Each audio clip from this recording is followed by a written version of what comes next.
अमेठी के गौरीगंज स्टेशन के पास सैठा क्रॉसिंग पर नशे में धुत एक व्यक्ति पटरियों पर बैठकर लोगों को मार रहा था पत्थर।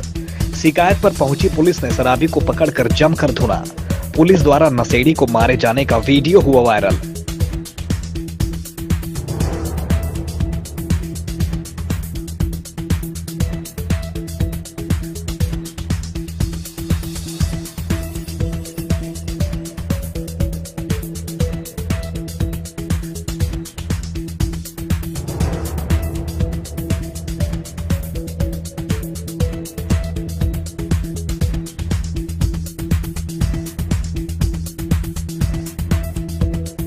रिपोर्टर गोपाल बरनवाल।